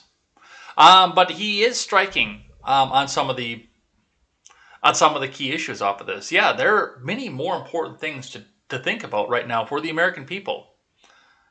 And what we seem to be focused on right now is what's good for the American government, not for the American people. Why did we get to this point? We should be focusing on what's good for the American people, not the government. But, of course, then we also have the fact that Raskin had to get involved in this because he's Jamie fucking Raskin. Matt Gaetz, you have no other legislation or other solutions for the country. Raskin, blah, blah, blah. Matt Gaetz, you guys need January 6th so bad. Now you're the one giving challenges to the stenographer. So, No, I'm telling you, wait a second. I'm going to elaborate on your answer. No, but I haven't even given my full answer yet. That's not how it works in the Rules Committee, Mr. Gaetz. Just follow this then. Well, wait, the president. Do I get to respond to these? Mr. Gaetz, I'm going to give you the chance to respond. Well, It sounds like President Trump asserted executive privilege. President Trump asserted executive privilege for McGahn. President Biden has not asserted. I believe there is. Has not asserted executive privilege. President Trump has initiated litigation. Look, the reason you all waited on McGahn is because the Russia hoax wasn't going well for you, and the reason you're not waiting now is because you have no other legislation or other solutions for the country. All right, that's Mr. why Jordan, let me switch to you. You had the McGahn playbook, but you've ditched it because you guys need January 6th so bad. Okay, Mr. Privilege on his now behalf. you're the one giving challenges to the Senate. That's a mic drop right there. You guys need January 6th so bad. They do. They need January 6th because if it turns out to be exactly what they try to say that it is, if it turns out to be this violent, horrifying riot where people wanted to go in and hang Mike Pence and they busted all the windows, they killed all the police officers, they tried to violently take over the government, then that's what we're going to do next year. And that's how the Democrat ads are going to come out in just a couple months. We're almost to 2022. And that's what we're going to see. We're going to see all these situations where people are starting to say, oh, well, January 6th It was so bad. And all they wanted to do was, you need to disassociate yourself with your Trump-loving friends over here and just vote for good Democrats. And if you're a Trump lover, then you're a bad person.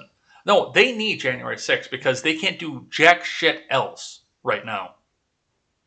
So they need to come out and have a reason. Not that people are just blocking legislation, but because they're evil. And you'll go through a comment section where there's a blocked legislation off of there. And what do you see? GQP. QQQ. This insurrectionist here. This insurrectionist senator. This insurrectionist representative. They must love January 6th. It's all through the comment section off there. They need January 6th to be what it is. All right, let's throw some music back up.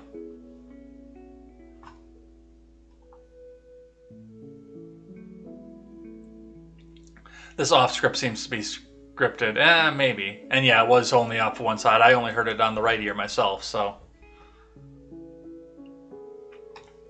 All right, what else do we have here? From the Daily Mail, Steve Bannon implies the vote to hold him in contempt of Congress is a setup and that Joe Biden is behind it. Well, yeah, he dared to work with the evil orange man. Steve Bannon on Wednesday asked Matt Gaetz to explain his theory that Bannon's contempt of Congress was a setup, asking the Florida congressman if he felt Joe Biden was in on the act. Bannon, the former White House chief strategist, has refused to cooperate with the January 6th committee, which is investigating the selfie fest, and made no attempt to disagree with Gaetz' setup claims. Donald Trump is also refusing to cooperate and has told his chief of staff, Mark Meadows, to do the same. As a result, on Wednesday, the House Rules Committee voted for a procedure for the House to hold Bannon in contempt of Congress, setting up a bitter floor clash for Thursday over the selfie fest and its aftermath. Bannon then invited the staunchly pro-Trump congressman onto his show to discuss the day's events. About Merrick Garland, Bannon began referencing the Attorney General.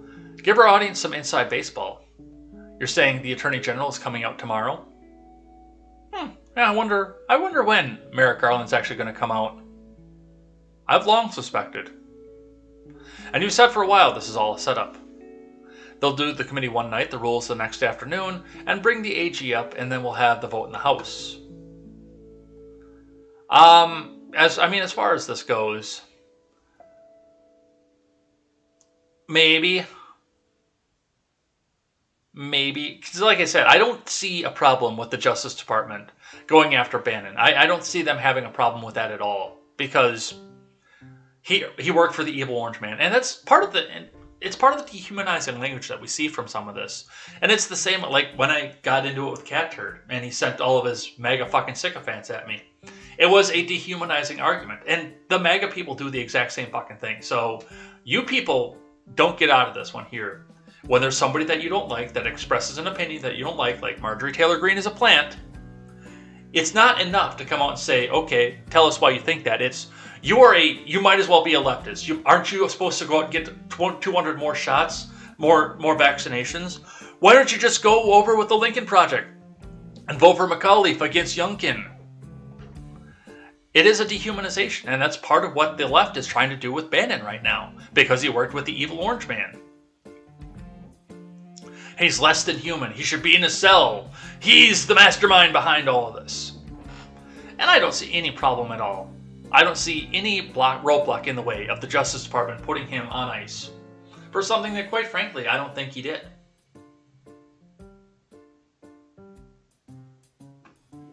All right, let's keep going from the Blaze. We're running out on time here. Do any of you give a fuck? You know what? I'm going to save that. That's going to be a thing I hate today, because I didn't prep that. In fact, that's going to be a thing I like today. That'll save us a little bit of time off of here. Oh, this should have been thing I hate. Are we too late? Yeah. No. We'll do this one as a regular article. Florida teen fatally shot by police after pointing air rifles at officers. From Kenneth Garger. Yeah, he fucked around and found out. A 17-year-old boy was fatally shot by Florida police on Saturday night after the teen pointed what turned out to be an air-powered pellet gun at officers, authorities said.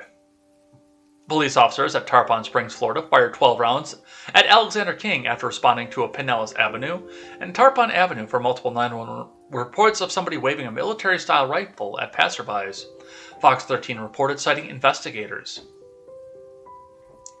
King lifted the air rifle and pointed it at officers when they arrived, according to Tarpon Springs Police Chief Jeffrey Young. The teen also appeared to be yelling, "Shoot me," according to a witness video of the encounter obtained by the news outlet. King was shot multiple times and taken to a local hospital where he was pronounced dead. It is unclear if he fired any shots from the pellet gun.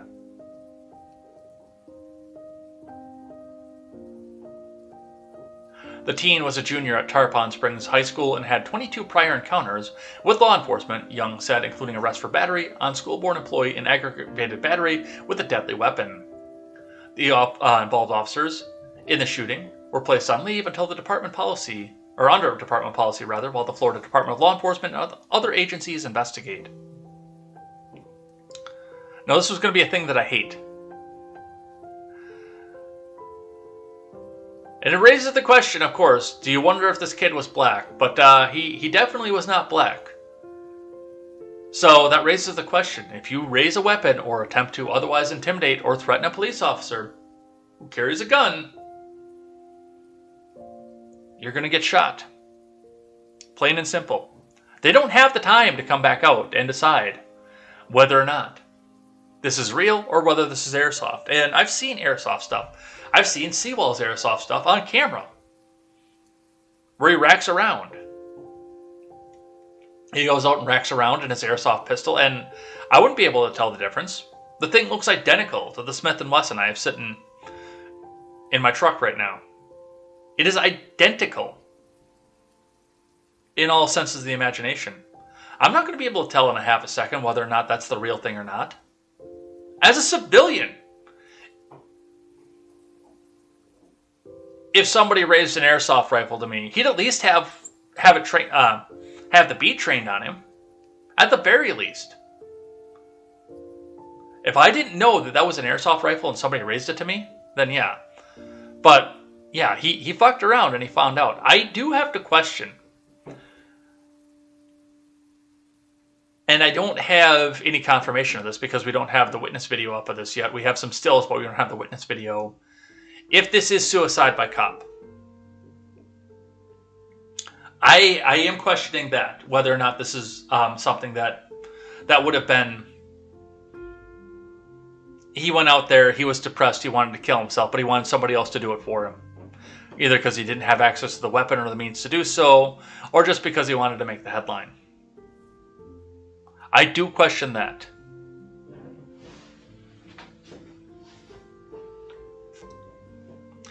All right. From CNN. We might get through everything here today. From CNN, FBI at Washington. Home of Russian oligarch Oleg Deripaska. From Shimon Prokopeks. The FBI is conducting law enforcement activity at the Washington, D.C. home of Russian oligarch Oleg Deripaska, an ally of Vladimir Putin, according to the FBI spokesman. The activity is connected to a federal investigation out of New York, the spokesman said, but it could not provide any more information. A source familiar with the matter said the investigation has been ongoing, but also provided no further details. At the home, the driveway was closed off by police tape labeled "Crime Scene Do Not Enter," with several law enforcement cars parked out in the street outside. An FBI agent guarded the driveway, and several other agents were seen going in and out of the large home in Washington's Colorama neighborhood. The FBI also conducted a search at a New York City location connected to Deripaska, according to an FBI official. The searches conducted on two homes are related to U.S. sanctions. Deripaska Representative Larisa Balyava said in a statement, adding that he is not the owner of the houses. Deripaska was sanctioned by the U.S. back in 2018 in response to Russian interference in the 2016 election. The Treasury Department statement announced his sanctions, said he had been investigated for money laundering and had been accused of threatening lives of business rivals, illegally wiretapping a government official, and taking part in an extortion and racketeering. Earlier this year, Deripaska lost a lawsuit to have the sanctions lifted. Well, I guess, and I don't know what's actually going on here, what we're seeing, what we have coming out of this, but, well, it's interesting because they say that the January 6th Commission is falling apart as we speak. Let's grab one here from Twitter. So this is just a wild video. There's no real big thing out of this. There's no news headline or anything off of this. Crazy video, a wild shootout outside a South Florida home. The homeowner says the suspect put a gun to her head and stole 2 French bulldogs worth about $4,000 each. It led to a shootout in the front yard. 2 16-year-old suspects have been arrested. Police are still looking for the third. Veterans for Liberty quote tweets this, saying, "I have a friend who breeds French bulldogs for a living. He employs 24-hour armed security at his house. That shit is no joke." Let's watch the shootout.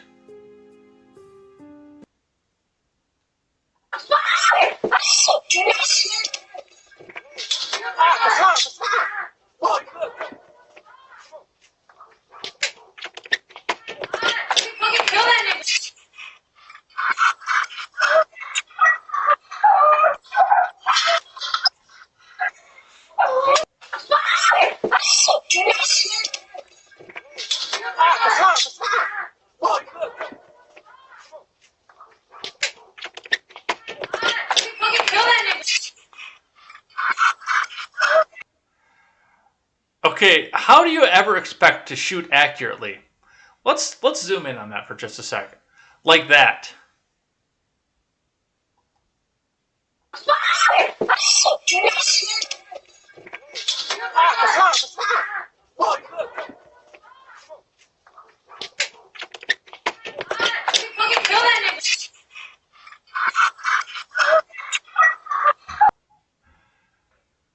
Just a reminder, if you fire a weapon at somebody, you are responsible for what happens to every bullet that comes out of the end of that gun.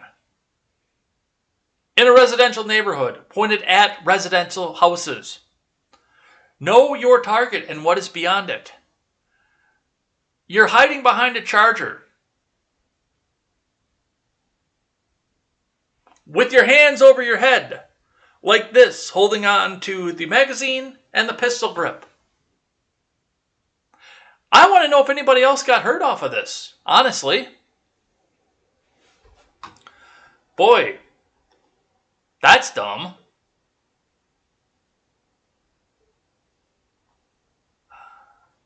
Okay. And the last one that we'll do before Thing I Like and Thing That I Hate is this one that comes from the Daily Wire.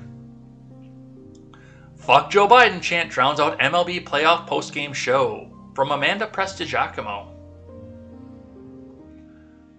Chants of Fuck Joe Biden erupted Tuesday night at the American League Championship postgame outside of Fenway Park.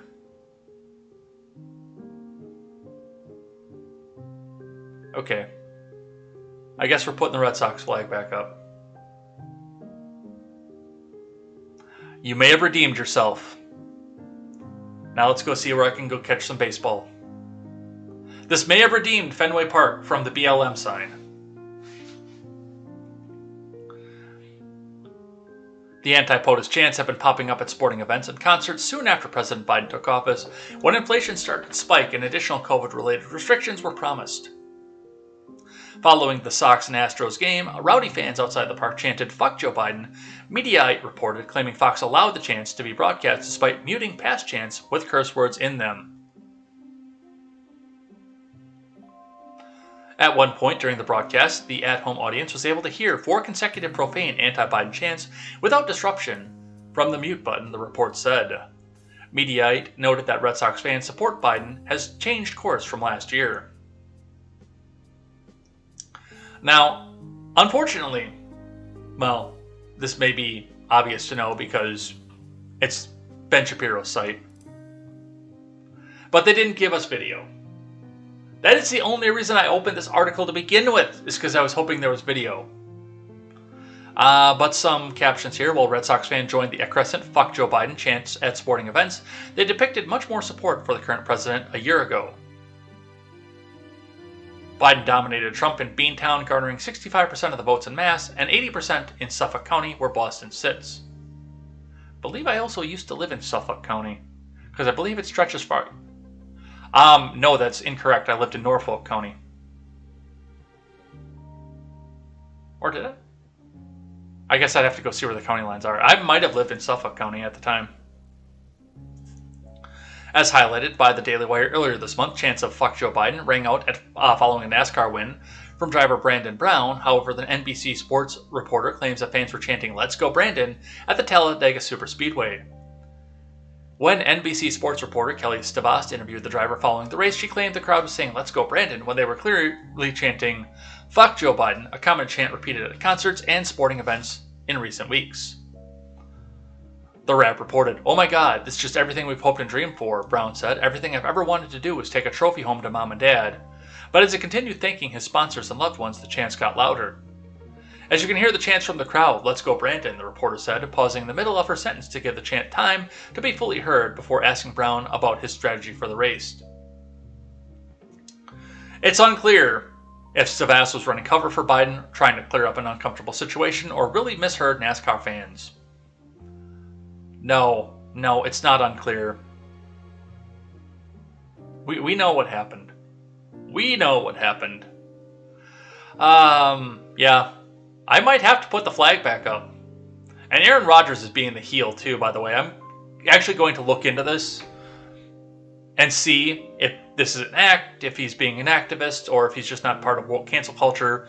He's fucking Shailene Woodley, so I might find that to be a lie.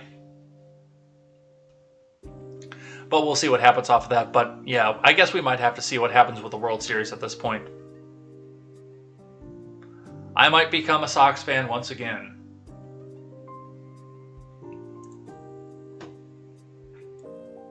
Alright, that's it for news.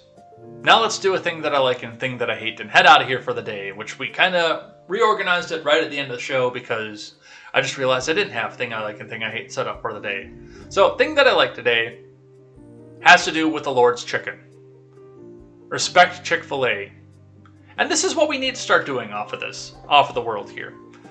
And pushing back wherever we can. I could see Chick-fil-A franchises turning into small businesses of their own, pulling away from the company and forming their actually own EIN numbers, their own companies, their own private sectors, because then they fall under the vaccine mandate too. I know of a company that's doing that. A place that had 7 locations under one parent company that had about 300 employees has split their 7 locations off into 7 individual businesses, all of which have under 100 employees, and they get around the vaccine mandate. It's time to start doing this. It's time to start breaking up some of this big stuff and getting some real entrepreneurs back out there. Yes, they still pay money to have the Chick-fil-A name, but you know, each one of their stores is an independent business. I think a lot of McDonald's are like that. I mean, I know there are McDonald's corporate stores, but there are like 40 of them in the entire United States, and everything else is an independent business. And it may be time for Chick-fil-A to do the same thing. By the way, the Chick-fil-A in Janesville, the Lord's Chicken, has run into opposition with the Janesville government and Rock County government over some sort of utilities issue, which means the building is there tempting me every time I drop by it, telling me, "You know you want the Lord's Chicken. You know you want it. Stop in and be saved by the Lord's Chicken. You know that you want it." And yet, they can't open their doors. But this sign here, this is the thing that I like here.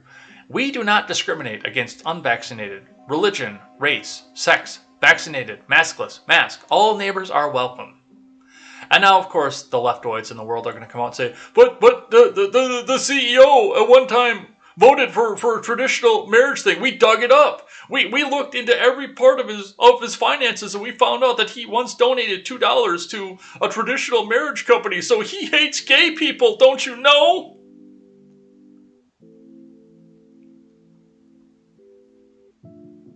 Their money spends the same. It's the agreement between Chick-fil-A and the gay people, whether or not they want to eat at Chick-fil-A. But I'm telling you right now, the CEO looks at them and says, "Have a blessed day. Your money spends the same here." Which I think is incredibly based. Alright, now let's do a thing that I hate. Just like what I said yesterday, do you give a fuck about what the CDC has to say about your family plans? I don't think so. I think I know you guys well enough that I don't think that anybody who's currently watching this show, and we have 11 viewers sitting here right now, anybody who's currently watching the show gives a goddamn about what the CDC has to say about your holiday and your family plans. If I'm wrong, type it in the chat. Tell me I'm wrong. Tell me I take very, very close consideration as to what the CDC says about how I can gather with my family. But I've got the feeling that most of you don't. But this one here, do you guys care what Meghan Markle has to say about paid leave? I don't. But I hate the fact that she feels that she can come up and be a part of national discourse. And that the Blaze, by the way, of all fucking people, give her a platform. So let's read on to see what the princess-in-chief, who might come out and run for president, because she is an born American citizen, what she has to say about this. Paid leave should be a national right, Meghan Markle says in a letter to Nancy Pelosi and Charles U. Schumer, from Alex Nitzberg. In a letter to House Speaker Nancy Pelosi and Senate Majority Leader Chuck U. Schumer, Meghan Markle is advocating for the U.S. to guarantee paid leave for American workers. Paid leave should be a national right rather than a patchwork option limited to those employers have policies in place or those who live in one of the few states where a paid leave program exists, she contends in the letter. If we're going to create a new era of family-first policies, let's make sure that includes a strong paid leave program for every American that's guaranteed, accessible, and encouraged without stigma or penalty. Markle, the Duchess of Sussex, has 2 young children with her husband Prince Harry, the Duke of Sussex, and also never has to fucking work again. Just so you know. In her letter, she noted that when her second child was born earlier this year, they weren't confronted with the harsh reality of either spending the first few critical moments with our baby or going back to work. What do they do? You think Liz isn't sending money over to her baby little boy? Or her baby little grandson, rather? You really think that Liz and Charles aren't sending money over to them? No, in all seriousness, do you really think that? Because I don't believe that. These 2 people can live in the US and never, ever, ever, ever, ever have to work again for the rest of their lives. Meghan Markle never has to make another shitty fucking movie again until the day that she dies.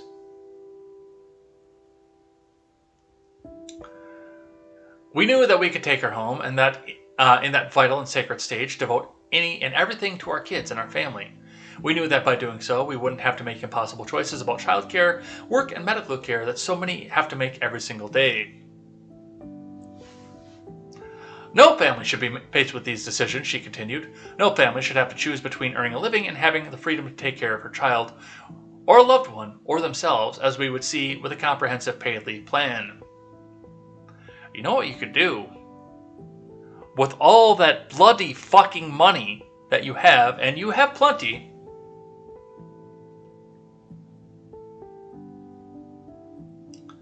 is you could come in and start a private charity that people can use.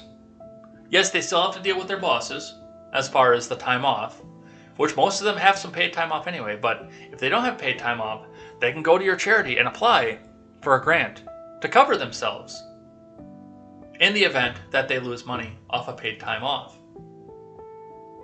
You can do that. You have the money.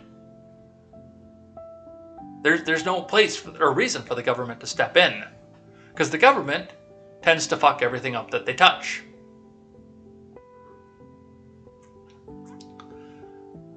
Secretary of Transportation Pete Buttigieg has recently faced criticism for taking paid leave. Yeah, he has taken criticism from a lot of people. I've not been one of those people. You've just put somebody into your family, you have an adjustment period. Do your thing. Should probably have left somebody else in charge, but do your thing. Politico reported last week that he had been on paid leave since mid-August to have time with his husband and their newborn children. For the first 4 weeks, he was mostly offline except for major agency decisions and matters that could not be delegated, the Department of Transportation spokesperson said, according to the outlet. He has been ramping up activity since then. As he will continue to take some time over the coming weeks to support his husband and take care of his new children, the spokesperson noted, according to the outlet. Yeah, you guys will remember that because I saw the Daily Wire headline that I removed from the stack right before we went live because I looked at that and I said, dude, there's a major adjustment here. Yes, I think it was in bad taste that they did the hospital bed thing. I think that was a publicity stunt and everything else off of this. But as far as adjusting a new member of your household into your house, it was in my opinion, it was in bad taste to report on that. Especially the way the Daily Wire was reporting on that. That was in bad taste. But no, what authority does Meghan Markle have, by the way? I need to understand that. What authority does she think that she has to write this letter? I don't know. But she's going to continue to try and influence policy. I bet she runs for president. I'll bet you anything she runs for president. At some point. I don't think it's going to be this next time, but I bet you anything she goes and runs for president at some point in her career. And as sick and as fucking stupid as Hollywood politics are, she'll probably get it too. Alright, that's it. I'm sufficiently pissed off for the day. What about you guys? Let's get out of here.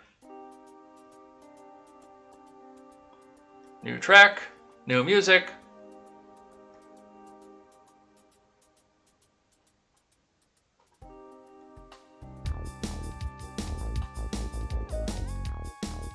Awesome. So, well, now that we had that kind of fun throughout the show here, that was a good time here.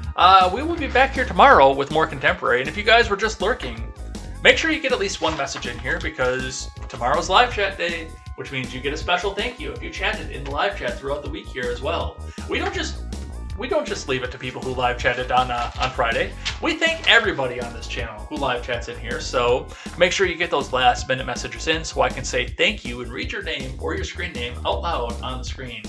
Definitely looking forward to that. That's one of my favorite parts of the week. And we'll be back here tomorrow to do that. Plus read all of the news and some of your live chats, especially if they are spicy enough or stupid enough or bigoted enough, they will raise the intellectual level of this program and of course get read on the air.